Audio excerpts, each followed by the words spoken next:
Galang sa city, no? Kaya di ba na ito ni mahurot?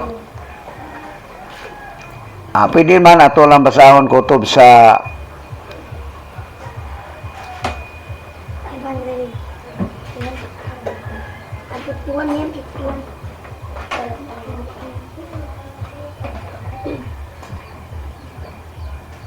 taman lang sa 14, no? Pero di lang nato ni mahurot og tuon ron. Ato lang anam-anamon, no? Kay bakalintan naman gyapon og daghanon. Gamay gagmayon lang nato. Unya, minaot nga di pod makalimtan ang gamay.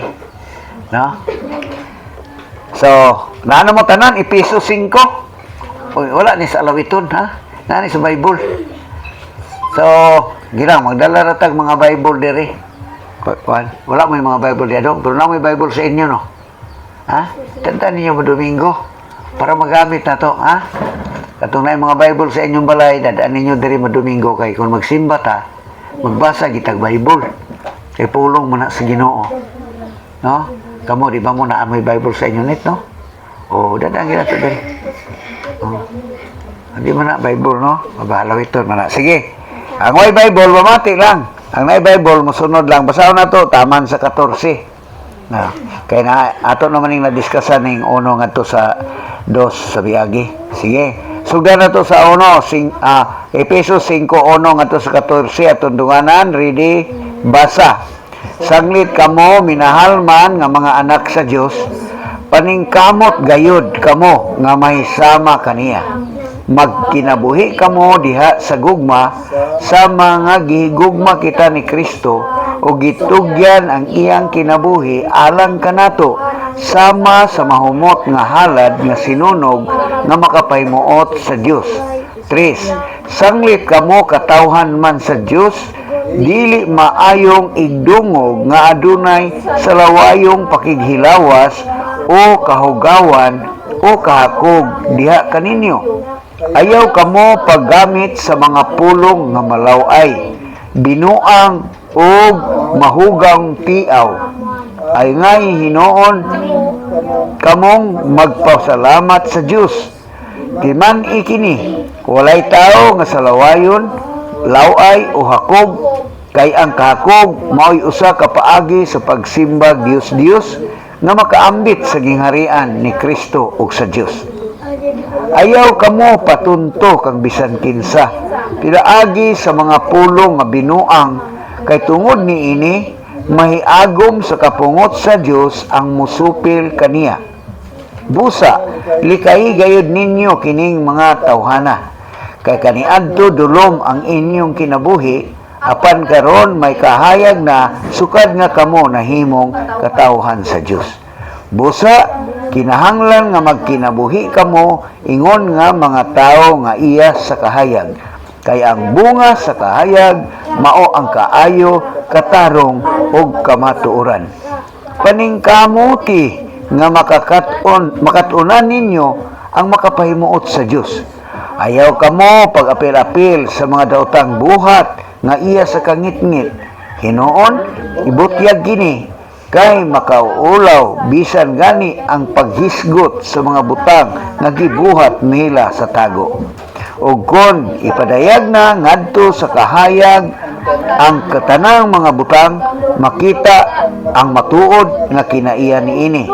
Kay ang tanan madayag himong kahayag busa giingon, pagmata na hingatulgon, bangon gikan sa mga patay ug hatagan ka ni Kristo ug kahayag. Dalay ko ng Ginoo sa iyang pulong atong gibasa, no? Magampo ta, no? Ginoo, salamat kay Lord nga makapadayon kami sa pagsimba kanimo nining naunang adlaw sa semana.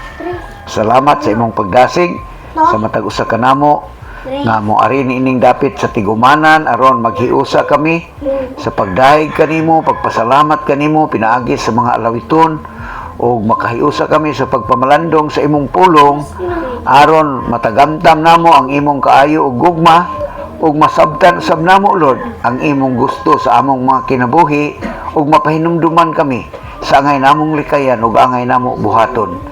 Kay nahibalo ka Lord nga malimtanon kayo kami. Busa salamat kayo sa imong pulong karon nga padayon namong pagapamalandungan, nagaampo ako sa balang espiritu. Holy Spirit, kasabta gyud intawon kami. Andama mo makasing-kasing hunahuna, hatagi kami sa kaalam aron masabtan, mabatunan namo ang mga mensahe nga matuoran nga imong itudlo nga magamit namo sa among pagkinabuhi matag adlaw aron mapasidunggan ka sa among matag usa ka kinabuhi, Lord. Dalaygon kaning tanan kini akong pag-ampo ug mga pagpasalamat diha lamang sa ngalan ni Ginoong Hesus. Amen. So sa ato ang gibasa, no? Klaro kayo ang mga instructions sa Ginoo. Unsa ang iyang pagtawag sa mga tao nga nagtuo ug nagsalig kang Kristo dire sa atong gibasa. Giunsa pag-describe ang mga magtutuo, mga Kristohanon, bata og tigulang. Giunsa man pag-describe? Minahal nga mga anak. Di ba? Minahal nga mga anak. Dili tanang tao mo'y minahal nga mga anak sa Ginoo. Kay dili man tanang tao nahimong anak sa Dios. Dili. Bisan pag-usaon nilag sangpit ug amahan, dili na. Kay ang mahimo lang anak sa Dios kadto lang mudawat ni Kristo ug mutuo kaniya. Di ba Juan 1:12? Apan sa tanang midawat ug mituo kaniya, gihatagan niya katungod nga mahimong anak sa Dios. So kadtong wala pa kadungog, unsa man nila pagdawat? No? Unsa man nila pagtuo? Kinahanglan makasabot sila kinsa si Kristo ug unsa ang kayuhan nga ilang maangkon kun ilang tuuhan ug saligan si Kristo. Muna ato silang suginlan sa diha nga mutuo sila, mahimo silang anak sa Dios, sama kanato, di lang kay ordinaryo nga anak, minahal pagayod, pinalangga pagayod nga mga anak sa Dios. Una-una, usahay ang atong mga ginikanan, dunay pagkulang nato pero wala na pasabot nga dili ta nila minahal. Di ba? Pero usay nagtuota nga nakulangan sila sa pag-atiman sa ato. Tinuod na. Kaya ang atong mga ginikanan, tao raman sila. Doon na sila yung mga kakulangon, mga kapakyasan. Bisa pag-unsa na sila kadato. No? Pero ang Diyos, dili yun siya makapakyas kanato. No? Ug na may mga kaayuhan nga nato kapahimusri kana kita ra ang hinungdan yana. No? Kita ra ang hinungdan. Tungod kay wala ta mosubay sa gilatid niya nga dalan. Namang gilatid yun ang Ginoo diha sa iyang pulong. Pero nagpasabot, wala ka na magpasabot nga wala siya magmahal sa ato. Pinalangga kita niya nga mga anak, minahal kita niya nga mga anak, mahinungdan nga naagid siya gilatid diri sa iyang pulong nga gusto niya nga atong basahon kanunay para atong masunod na, no?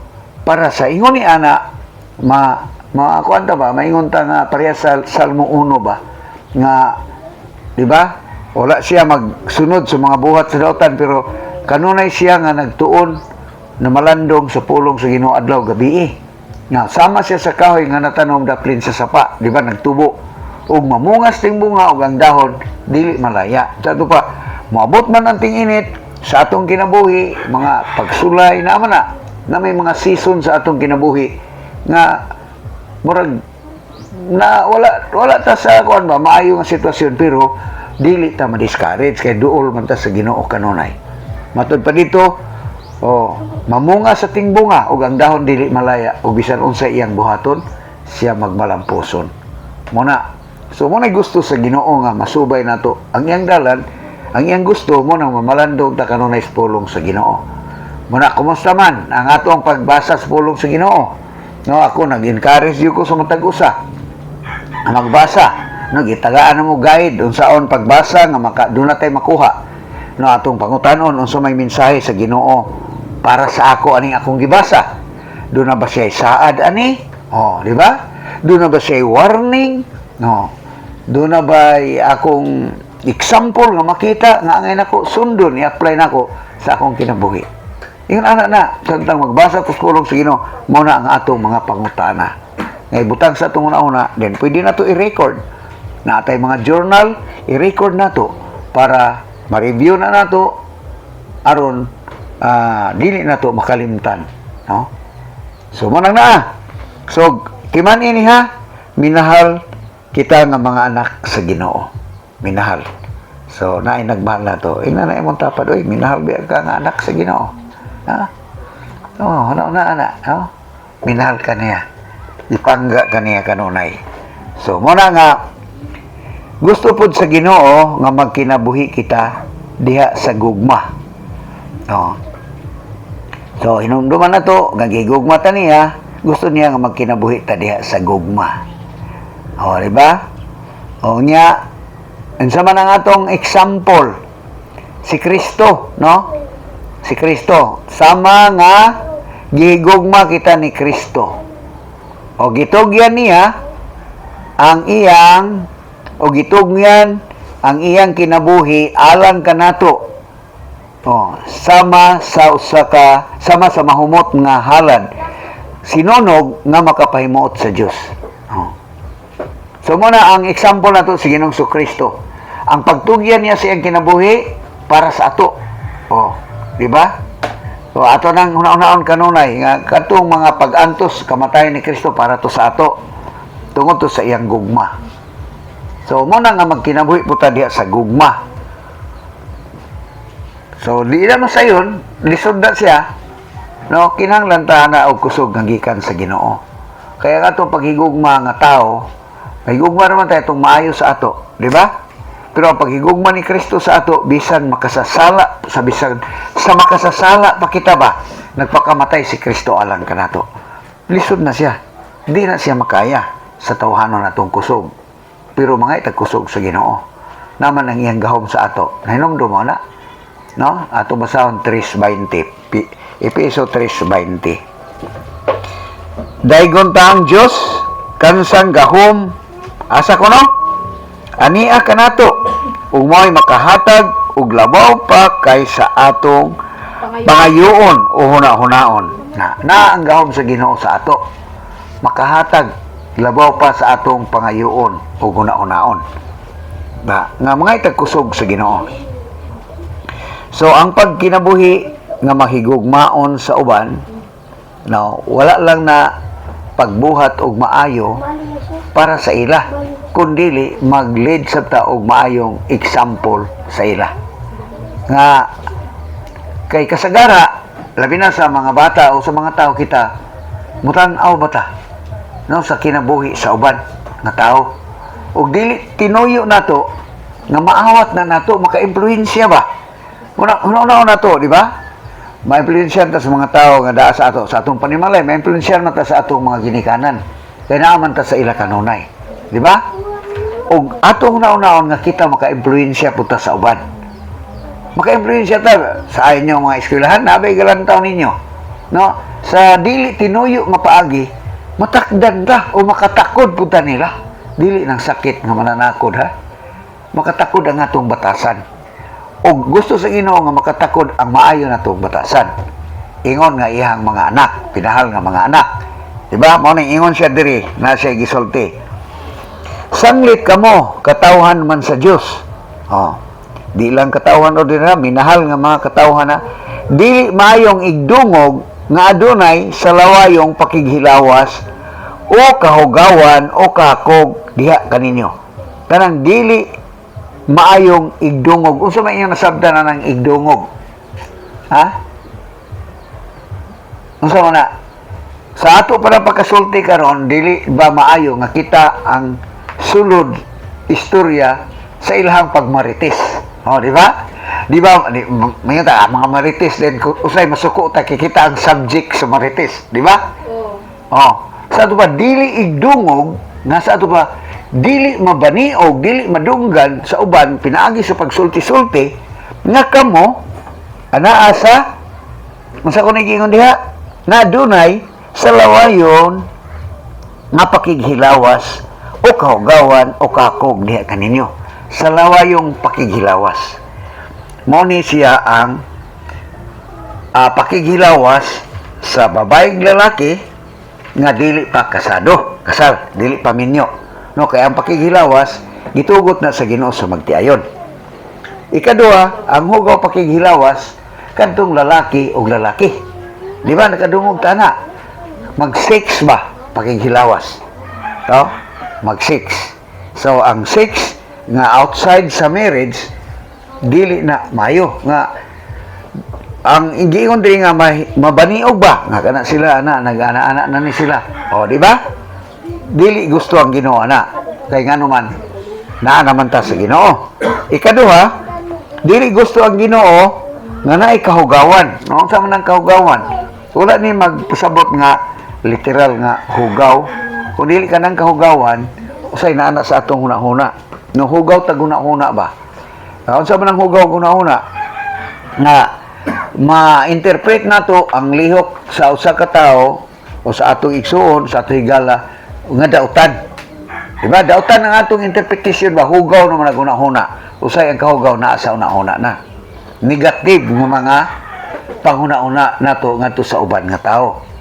O, abi nato, uy, wala man ta natagad, basig nasuko siya sa ato, di ba? Usay, wata kay balo, abi nato nga wata tagdag tuyo, pero siya wata tagad tuon kay doon na siya problema. Naam na ingon ana. Nga nang murag naglantaw sa imo, pero wala ka kita tuon kay iyang una-una, wala diha.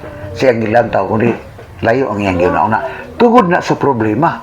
Di ba? So, dili na to na tagaan o daw tang kahulugan. So, kung maabot sa ato ang una-una, ang hugaw nga una-una, unsa man ang atong solusyon na isulti na to na sa Ginoo kay wata kay balo, tinuod ba na nga daotang una-una nga naa sa ato.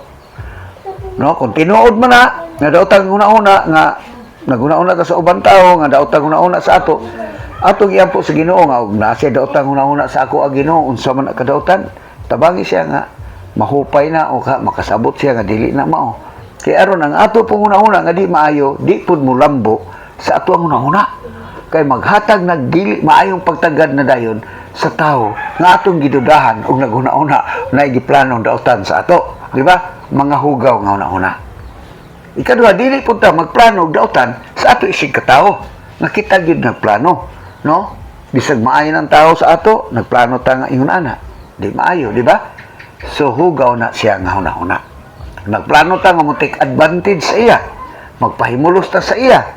Daotan na siya. Muna nga atong likayan, mga hugaw na siya nga una-una.